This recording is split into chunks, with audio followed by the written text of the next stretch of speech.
성경은 자살을 비난하지도 않지만 미화하거나 합리화하지도 않습니다. 자살을 미화하는, 심지어 영웅시까지 하는 문화도 있습니다.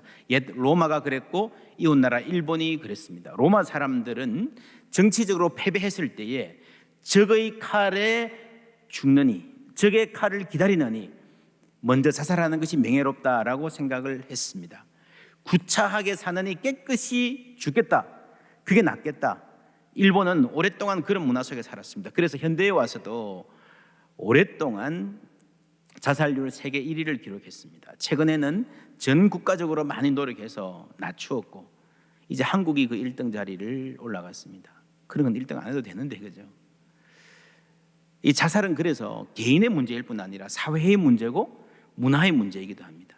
자살을 많이 생성하는 문화가 있고 생명의 가치를 보호하는 문화가 있습니다. 성경에 의하면 자살이 죄라는 사실은 분명합니다. 살인하지 말라. 자기 목숨을 죽이는 것도 살인이잖아요. 여러분, 모든 생명의 주인은 하나님이십니다. 영어로 life를 우리말로 생명이라고 합니다. 근데 사실 생, 이 한자만 가지고 life가 돼요. 그죠? life는 생이에요, 생. 그러면 명은 무엇입니까? 생명할 때 명.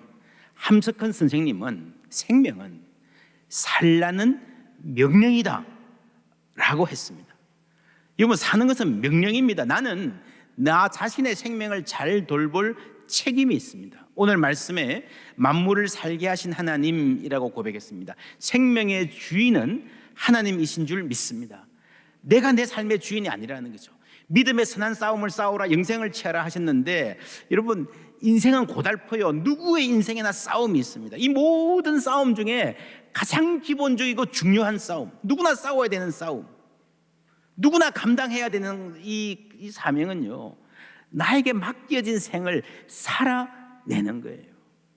어떤 사람에게는 하루를 살아내는 것이 치열한 싸움인 경우도 있고요, 어떤 경우에는 물 한 모금 목구멍으로 넘기는 것도 극도로 힘든 사람도 있습니다. 그러나 성경은 사는 것은 명령이다. 자살은 내 인생에 맡기신 가장 중요한 책임을 감당하지 못하는 것입니다. 또한 자살은 남는 사람들에게 깊은 상처를 줍니다. 구차하게 살지 말고 깨끗하게 죽자? 여러분, 그런 죽음은 없습니다. 깊은 우울과 절망에 빠져 있을 때에 우리의 시야는 극단적으로 좁아집니다. 전체를 생각할, 미래를 생각해 볼 여유가 없습니다. 조금만 지나면 상황이 바뀔 텐데 하는 때도 영영 희망이 없다 합니다. 다른 사람의 입장을 헤아리기 힘든 상황에서 극단적인 선택을 합니다.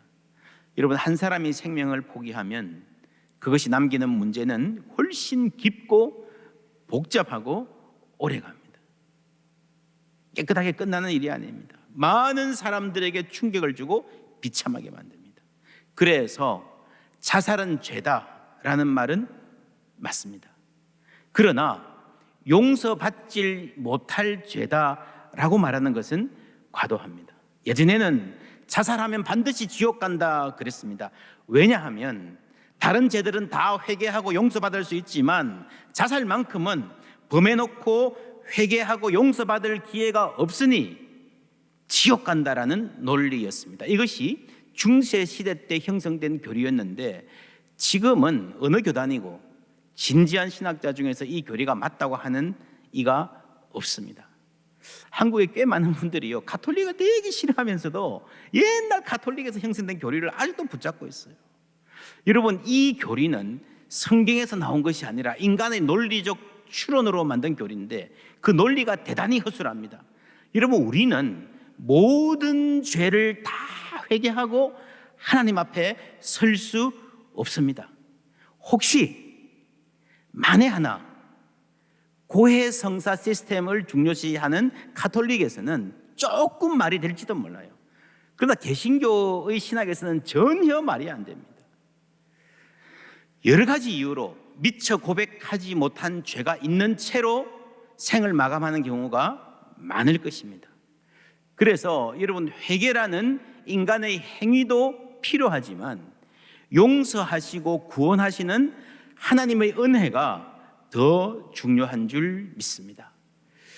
우리 교단 총회는 자살에 관한 신학적 연구를 거친 후에 2014년에 정책 문서를 채택했습니다. 한 대목 소개합니다. 스스로 목숨을 끊는 행위를 용인할 수는 없지만 정죄보다는 생명에 대한 긍휼의 정의를 우선시해야 한다.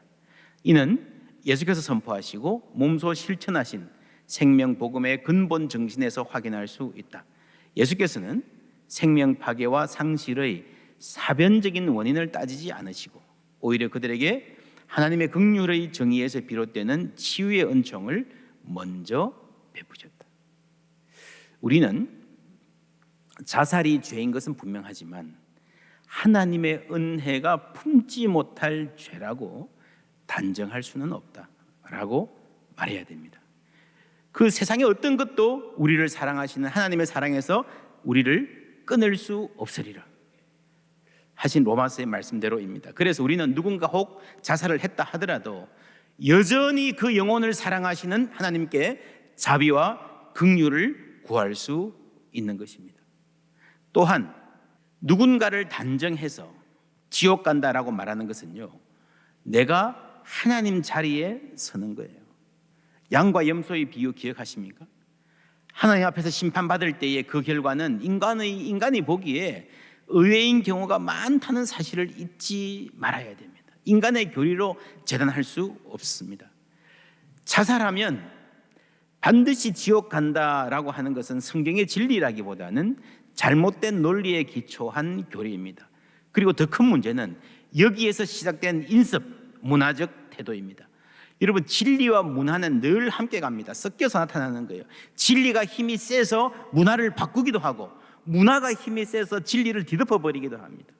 자살에 대한 교리가 대단히 잘못되었다기보다는 그런 잘못된 교리에 고집스럽게 머물러 있는 태도, 율법주의적 태도가 문제입니다. 거기에 죄가 개입을 해요. 인간의 이기심과 자기 중성심이 개입을 해요. 교만이 개입을 해요. 우리가 로마서에서 거듭 확인하던 부분이었습니다. 여러분, 인간이 죄와 죄 아닌 것을 명확하게 구분할 수 있다는 생각 자체가 교만해요. 누가 천국 가고 누가 지옥 갈 건지 내가 딱 보면 알 수 있다. 그게 교만이에요. 바리새인들은 늘 이것이 죄가 됩니까 안 됩니까에 관심이 있었습니다. 안식일을 기억하여 거룩하게 지키라. 그러면 안 돼. 근데 전혀 안 그럴 수 없잖아요. 그러니까 어느 만큼 몇 킬로 걸어야 죄가 아니고 몇 킬로 걸으면 죄입니까? 이렇게 따졌습니다.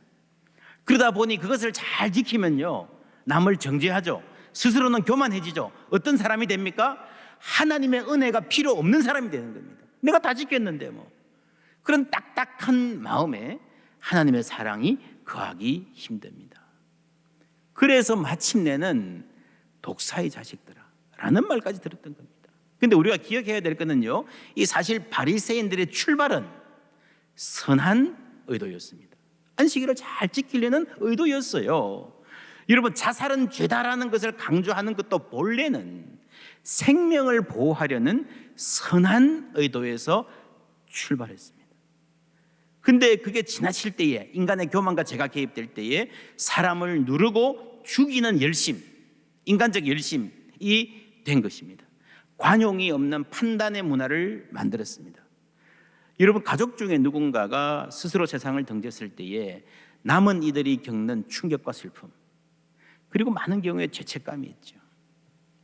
자살이 아니어도요, 많은 경우에 가족이 돌아가시면 죄책감이 있습니다. 말로 다 할 수 없습니다.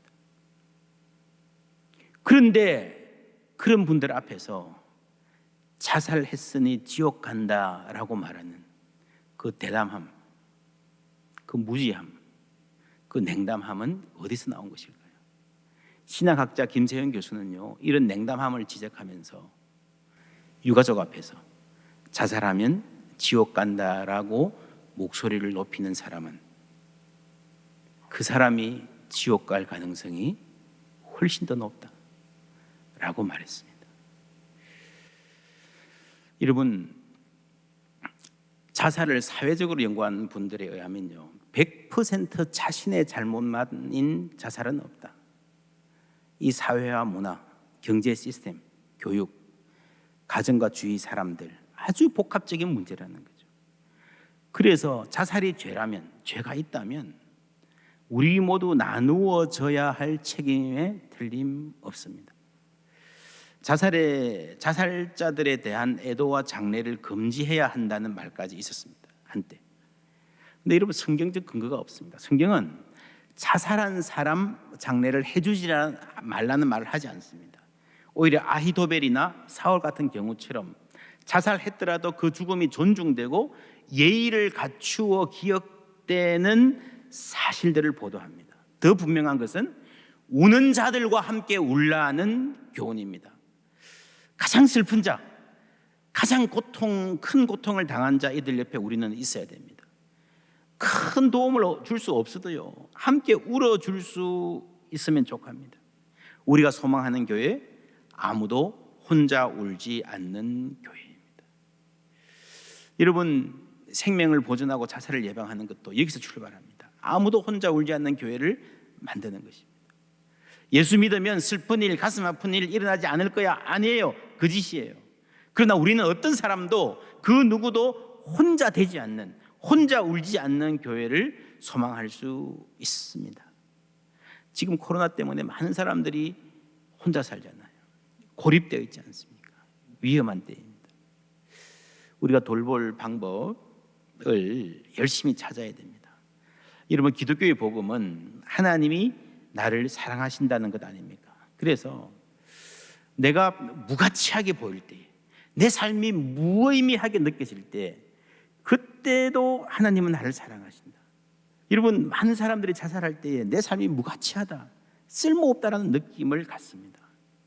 그래서 문제는요, 이 가치의 기준입니다. 가치의 기준. 우리가 이 사회가 무엇을 가치가 있다라고 말하는 거예요. 그래서 어떤 기준으로 나는 가치가 없다라고 생각하는 거예요. 오늘 말씀에 돈을 사랑함이 일만하게 뿌리가 된다고 했습니다. 이 가치의 기준을 돈에 두는 게 많은 문제의 근원이라는 말입니다. 이것은 개인적으로 탐욕을 부리지 말라는 말도 있지만 사회의 문제이기도 합니다. 경제적인 잣대로 인간의 가치를 재는 태도를 강화해 나가는 문화의 문제입니다. 부하려 하는 자들은, 여러분, 당시 사람들의 삶의 태도와 오늘의 태도를 비교해 보면 오늘 현대인들 중에서 당시 기준으로 부하려 하는 자들은 일하는 범주에 들어가지 않을 사람 거의 없을 것입니다. 시험과 올무와 여러 가지 어리석고 해로운 욕심에 떨어지나니 곧 사람으로 파멸과 멸망에 빠지게 하는 것이라. 사회에서 물질적 가치관의 힘을 얻을수록 생명의 가치는 무시됩니다. 우리 사회가 지금 여러 가지 어리석고 해로운 욕심에 떨어진 이유는, 많은 사람이 파멸과 멸망에 빠져가는 이유는요, 무한 경쟁, 그리고 그 좌절하고 낭망한 사람들에게 여러분 설 자리를 주지 않고, 결국에는 많은 사람들이 나는 무가치한 존재라는 것을 라고 생각하게 만드는 문화 때문에 그렇습니다. 교회는 모든 사람이 하나님이 만드신 보배롭고 존귀한 존재라는 것을 알려줄 책임이 있습니다. 우리 모두가 너무나 귀한 존재이지만 그걸 잘 알아도요, 정신적인 고통이 극심하면 그 마음이 들어갈 틈이 없는 경우가 많습니다. 그럴 때에 주위에 한 사람이라도 그 말을 들어주고 이해해주는 사람이 있어도 많은 자살은 예방할 수 있다라고 전문가들이 말합니다. 그 한 사람을 키 퍼슨이라고 하죠. 교회들에 그런 간증들이 많습니다. 산후 우울증 때문에 정말 죽기까지 괴로웠던, 친구도 못 만나고 가족도 보기 싫고 교회 가서 출석하기도 힘든 그런 상황에서 어떤 분을 만나면 대화가 된다는 거예요. 어떤 분을 만나면 또 내가 이 사랑받는 존재라는 게 알게 된다는 겁니다. 어떤 사람은 우리 교회 구역장이 그런 분이었다. 그런 경우에 그 구역장이 키퍼슨 역할을 하는 것입니다. 어떤 사람이 할 수 있을까요? 여러분, 특별한 사람이 아니에요. 대단히 지혜롭고 안정되어 있어서 이런 역할을 하는 것이 아니라 연약한 사람들이지만 서로가 서로에게 생명의 빛을 비추어 줄 수 있습니다. 창세기에 나오잖아요. 사람이 혼자 사는 것이 좋지 못하다. 이 말은 누구나 다른 사람이 필요하다는 거죠. 그 누구도, 어떤 사람도, 아무리 강건해 보이는 사람도요, 혼자서 잘 살 수 있는 사람은 없습니다. 최근에 세계가 다 코로나 때문에 힘들고 교회들도 다 힘든데 미국은 우리보다 훨씬 더 힘든데 미국의 몇몇 교회들은 온라인상에서 소그룹도 잘하고요, 더 성장하는 교회들이 있다고 합니다. 대표적인 경우가 목적이 이끄는 삶을 쓴 릭 워렌 목사님, 이름 아시죠? 우리 꿈너머의 꿈 됐습니다. 셀백 교회입니다. 이 릭 워렌 목사님 아들 매튜가 어려서부터 정신질환을 앓았습니다. 2013년 부활절 지낸 이후에 5일 이후에 자살했습니다. 이 교회는 부활절 예배를 1년에 가장 큰 축제로 드립니다. 그 해도 5만 명이 넘는 성도가 예배 참석해서 감격적인 예배를 드렸습니다. 영생에 대해서 설교하면서 그 예배에서 목사님이 그런 결론을 내렸대요. 내가 사랑하는 사람들이 더 많이 천국에 가 있을수록 천국은 나에게 더 가까워지고 더 생생해집니다. 내 어머니가 거기 계시고 내 아버지가 거기 계시고 내 형이 천국에 있고 내가 사랑하는 많은 친구들이 천국에 가 있습니다 라고 확신 있게 설교했습니다. 그런데 불과 5일 후에 자기 아들이 거기에 가 있게 될 줄은 꿈에도 몰랐다는 거예요. 그 전날 밤만 해도 이 아들이 함께 나와서 TV 보고 웃고 그랬답니다. 근데 다음 날 아이가 방 안에서 세상을 떠난 것 같아요. 문은 잠겨 있어요. 경찰에 신고해서 차가 오고 있는 사이에 목사님과 사모님이 그 방 앞에 통로에 서서 서로를 바라봅니다. 목사님이 이렇게 사모님 바라보니까 사모님 목걸이가요, Choose joy, 기쁨을 선택하세요 라고 써 있었습니다. 이 아내가 남편에게 여보, Choose joy, 기쁨을 선택하세요 했습니다. 이 목사님이 뭐라고 대답했을까요? Are you kidding me? 정신 나간 소리 하지 마라. 당신은 당신 아들이 지금 저 벽 저편에서 목숨을 놓았는데 어떻게 기쁨을 선택하라고 말할 수 있냐. 여러분, 목회자도 그렇게 말할 수밖에 없는 인생의 골짜기가 있다는 거예요. 미국에서 최고 유명한 목사들이 자살했으니 신문과 방송에 크게 나고요, 막 인터넷에 악플이 막 무지무지 달립니다. 목사 아들이 지옥 갔네, 꼴 좋다. 큰 교회 하면 뭐하냐, 자기 아들 문제도 해결 못하면서. 장례식, 목사로서 장례식을 1000번 넘게 집례했고 임종예배 많은 사람의 임종을 지켜주었는데, 여러분, 사람이 자식이 먼저 가는 게 최고 힘들다 그러잖아요. 그리고 자살한 사람 보는 거거든요. 얼마나 힘들었는지. 이 목사님이 4개월 동안 설교를 하지 못하고 혼자 있었습니다. 목회를 쉬면서. 그때에 내가 누구인지, 릭 워렌이 어떤 사람인지, 어제까지의 릭 워렌은 어디 가고 나는 완전히 다른 사람으로 느껴지더라는 겁니다. 내가 얼마나 연약하고 절망이 깊은 사람인지 그때 비로소 알았다는 거죠. 그렇게 힘들게 회복합니다. 3년이 지나서 쓴 글에도 나는 여전히 힘들다라고 말하고 있습니다. 그러면서 나를 그 사망의 음침한 골짜기에서 구원해 준 것은 It's not my faith, 나의 믿음이 아니었다. 때로 우리는요, 믿는다 그래도요, 내 믿음이 전혀 없는 것처럼 느껴질 때가 있다는 겁니다. 내 주위에 있던 우리 교인들의 믿음이었다. 그리고 그들을 나에게 보내주신 신실하신 하나님. 여러분, 믿음이 중요하지만 내 믿음 너무 믿지 마세요. 내 믿음보다 더 중요한 것은요, 하나님의 신실하심입니다. 그 누구도 혼자서 잘 살 수 있는 사람은 없어요. 그 하나님이 연약한 사람들을 사용하시는 거예요. 많은 사람들이 위로의 편지를 보내주었습니다. 지나고 보니 세들보이 교회가 그 수십 년 역사를 쭉 정리를 해보니까요, 교회가 가장 크게 성장하고 부흥하고 충만했던 때가 그 몇 개월, 목사님이 그 아픔을 겪던 몇 개월 동안이었다고 합니다. 하나님께서 그 고통을 어루만지시고 말할 수 없는 은혜를 주셨다고 합니다. 특별히 이 목사님도 소그룹에 참여하고 있었는데 그 소그룹 사랑방 식구들이 그날에 집에 와주고 집에도 안 가고 소파에서 자면서 같이 있어주고 울어주고,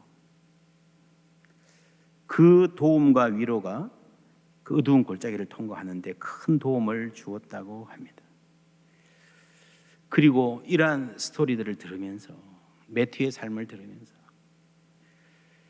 많은 사람들이 복음을 믿고 예수님께로 돌아왔습니다. 그런 편지들이 꽤 많이 왔대요. 목사님 아들 매튜가 나를 그리스도께로 인도했습니다. 그때 릭 워렌 목사님이 일기장에 그런 글을 쓰셨다 합니다. 하나님 은혜의 정원에서는 부러진 나무도 열매를 맺는다. 여러분, 산에 가다 보면 그런 경우 있잖아요. 태풍에 나무가 쓰러졌어요. 가지가 부러졌어요. 땅에 처박혔어요. 그런데 어떤 나무는요, 신기하게 거기서 잎이 펴요. 다시, 그죠? 뿌리도 내려요. 생명의 신비입니다. 하나님의 은혜의 정원에서는 부러진 나무도 꽃피고 열매 맺을 수 있습니다. 사실 우리는 모두 부러지고 깨어진 사람들입니다. 하나님은 깨어진 사람들을 사용하십니다. 아니요, 하나님은 깨어진 사람들만 사용하십니다. 지금도 이 목사님이 기회에 있는 대로 이 경험을 나누고 생명의 메시지를 전하고 있습니다. 그리고 자살 방지를 위한 사역, 자살 유가족자들을 위한 활동들을 열심히 하고 있습니다. 흔히 이런 슬픈 일을 당하면 잊어버려야 된다. 그래서 비슷한 말을 그 앞에서 꺼내지도 못하게 합니다. 최근에는 한국에서 언론에서도 자살이라는 말도 안 쓰잖아요. 극단적인 선택을 했다 이렇게 돌려 말하잖아요. 그런데 그 말을 안 하고 돌려 말한다고 해서 그 아픔이 작아지면 좋겠습니다. 말을 안 꺼낸다고 해서 잊어버려야 된다고 해서 잊어버릴 수 있으면 좋겠습니다. 그런데 그게 안 되거든요. 잊어버리라 말도 하지 마라. 좋은 방법 아닙니다. 아프고 힘든 일이지만 어쩌면 그 상처가 완전히 아무는 날은 우리가 이 땅에서 사는 동안 오지 않을 수도 있지만, 그래도 그 슬픔을 안고 건강하게 이겨내는 분들도 있습니다. 자살 예방 운동하는 모임에 가면요, 의외로 거기서 봉사하는 분들 중에서 자살 유가족자들이 많습니다. 아픔을 당한 분들이 다른 이들의 아픔을 예방하고 치유하는 것입니다. 그분들이 가장 건강하게 아픔을 이기는 분들입니다. 여러분, 우리 모두 부족한 사람들이고 연약한 사람들이고 부러진 나무, 깨어진 그릇들과 같습니다. 그러나 하나님은 우리같이 깨어진 그릇에 생명의 생수를 담으십니다. 부러진 나무를 통해서 꽃피고 열매 맺게 하십니다. 그 열매로 또 누군가를 살리시는 줄 믿습니다. 오늘 오랜만에 이렇게 교회 와서 이렇게 만나니 여러분 함께 예배드리는 한 사람 한 사람이 얼마나 소중한지, 여러분 이 자리가 하나님의 영광이 있는 자리인 줄 믿습니다. 하나님의 그 은혜의 햇빛이 우리를 비추는, 생명의 주인이신 하나님이 우리를 살리시는 이 예배의 자리를 아는 우리가 눈을 들어 우리 가운데 계신 하나님의 영광을 보기를 원합니다. 그 마음으로 우리 서로 더욱 사랑하고 판단하고 정죄하기보다는 안아주고 연약한 이들을 더 귀하게 여기고 이 땅에 생명의 문화를 펼쳐가는 교회, 생명의 복음을 전하는 교회 되기를 원합니다. 하나님께서 우리를 통해서 영광 받으실 것입니다.